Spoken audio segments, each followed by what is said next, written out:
अध्याय 5 आपराधिक षड्यंत्र। धारा 120 कै आपराधिक षड्यंत्र की परिभाषा। धारा 120 कै आपराधिक षड्यंत्र का दंड। अध्याय 6 राज्यों के विरुद्ध अपराधों के विषय में।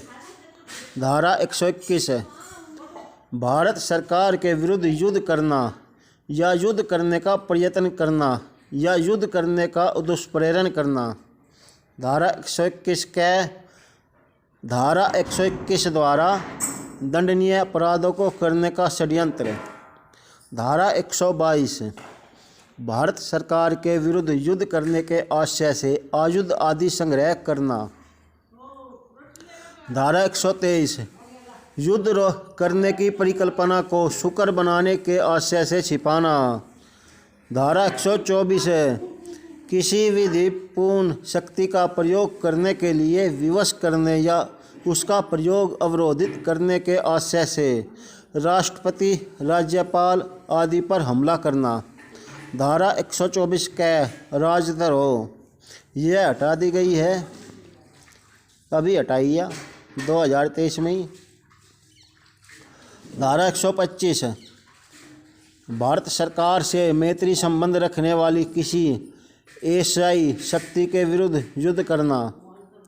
धारा 126 भारत सरकार के साथ शांति का संबंध रखने वाली किसी एशियाई शक्ति के विरुद्ध युद्ध करना। धारा 127 धारा 125 126 में वर्णित युद्ध या लूटपाट द्वारा ली गई संपत्ति प्राप्त करना। धारा 128 लोक सेवक का स्वेच्छा राज कैदी या युद्ध कैदी को निकल भागने देना। धारा 129 उपेक्षा से लोक सेवक का ऐसे कैदी का निकल भागना सहन करना। धारा 130 ऐसे कैदी के निकल भागने में सहायता देना, उसे छुड़ाना या संश्रय देना। अध्याय 7 सेना, नौसेना और वायुसेना से संबंधित अपराधों के विषय में।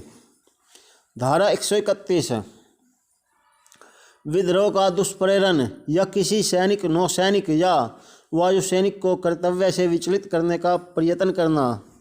धारा 132 विद्रोह का दुष्प्रेरण यदि उसके परिणाम स्वरूप विद्रोह किया जाए। धारा 133 सैनिक, नौसैनिक या वायुसैनिक द्वारा अपने वरिष्ठ ऑफिसर पर, जबकि वह ऑफिसर अपने पद निष्पादन में हो, हमले का दुष्प्रेरण। धारा 134 ऐसे हमले का दुष्प्रेरण यदि हमला किया जाए। धारा 135 सैनिक, नौसैनिक या वायुसैनिक द्वारा अभित्यजन का दुष्प्रेरण। धारा 136 अभित्याजक को संश्रय देना।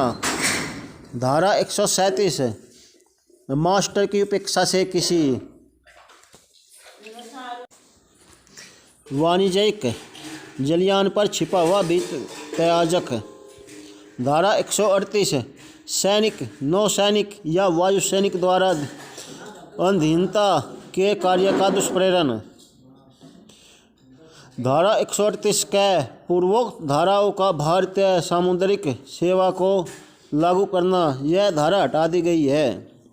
धारा 139 कुछ अधिनियमों के अध्याधीन व्यक्ति। धारा 140 सैनिक, नौसैनिक या वायुसैनिक द्वारा उपयोग में लाई जाने वाली पोशाक पहनना या टोकन धारण करना। अध्याय 8 लोक प्रशांति के विरुद्ध अपराधों के विषय में। धारा 141 विधि विरुद्ध जमाव। धारा 142 विधि विरुद्ध जमाव का सदस्य होना। धारा 143 दंड। धारा 144 घातक आयुध से सज्जित होकर विधि विरुद्ध जमाव में सम्मिलित होना। धारा 145 किसी विधि विरुद्ध जमाव में यह जानते हुए कि उसके बिखर जाने का समादेश दे दिया गया है, सम्मिलित होना या उसमें बने रहना। धारा 146 बलवा करना। धारा 147 बलवा करने के लिए दंड। धारा 148 घातक आयुध से सज्जित होकर बलवा करना। धारा 149 विधि विरुद्ध जमाव का हर सदस्य सामान्य उद्देश्य को अग्रसर करने के लिए किए गए अपराध का दोषी। धारा 150 विधि विरुद्ध जमाव में सम्मिलित करने के लिए व्यक्तियों का भाड़े पर लेना या भाड़े पर लेने के प्रति मोनानुकूलता। धारा 151 5 या अधिक व्यक्तियों के जमाव को बिखर जाने का समादेश दिए जाने के बाद उसमें जानते हुए सम्मिलित होना या बने रहना।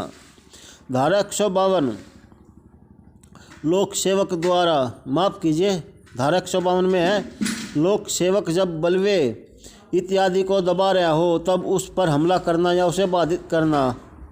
धारा 153 बलवा कराने के आशय से सवेरिता से प्रकोपन देना यदि बलवा किया जाए यदि बलवा न किया जाए, दोनों में अंतर बताया गया है इसमें।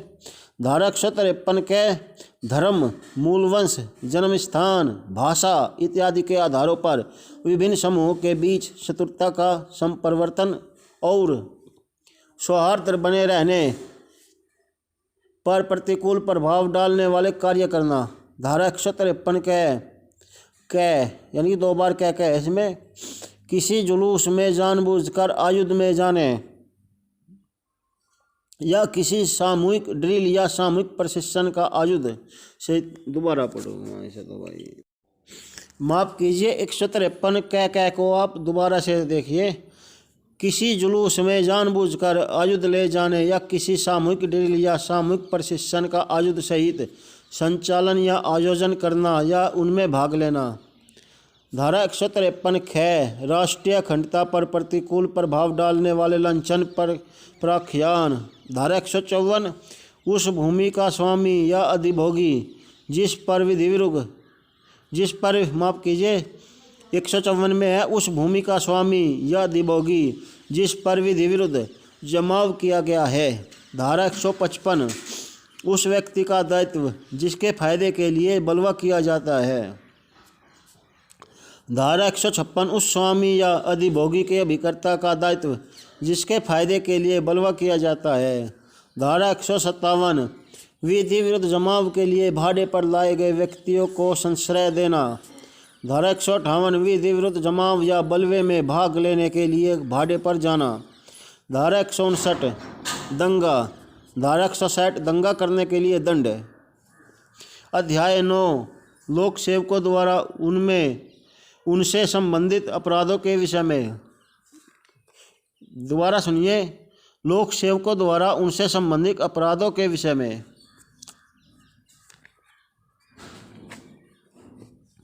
धारा 161 से धारा 162, 163, 164, 165 और 165 का ये सभी धाराएं हटा दी गई है। अब आइए देखते हैं धारा 166 को। लोक सेवक जो किसी व्यक्ति को क्षतिकारित करने के आशय से विधि की अवज्ञा करता है। धारा 166 का लोक सेवक जो विधि के अधीन निर्देश की अवज्ञा करता है। धारा 166 ख पीड़ित का उपचार न करने के लिए दंड। धारा 167 लोक सेवक जो क्षतिकारित करने के आशय से अशुद्ध दस्तावेज रचता है। धारा 168 लोक सेवक जो विधि विरुद्ध रूप से व्यापार में लगता है। धारा 169 लोक सेवक जो विधि विरुद्ध रूप से संपत्ति क्रय करता है या उसके लिए बोली लगाता है।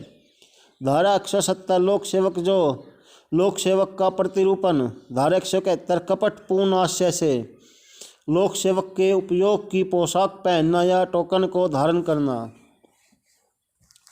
अध्याय 9 कै निर्वाचन संबंधी अपराधों के विषय में। धारा 171 कै अभ्यर्थी निर्वाचन अधिकार परिभाषित। 171 ख रिश्वत। 171 ग निर्वाचनों में असमयक असर डालना। 171 घ निर्वाचनों में प्रतिरूपण। 171 ड रिश्वत के लिए दंड। धारा 171 च निर्वाचनों में असमयक असर डालने या प्रतिरूपण के लिए दंड। धारा 171 6 निर्वाचन के सिलसिले में मिथ्या कथन। धारा 171 ज निर्वाचन के सिलसिले में मिथ्या कथन। धारा 171 झ निर्वाचन लेखा रखने में असफलता।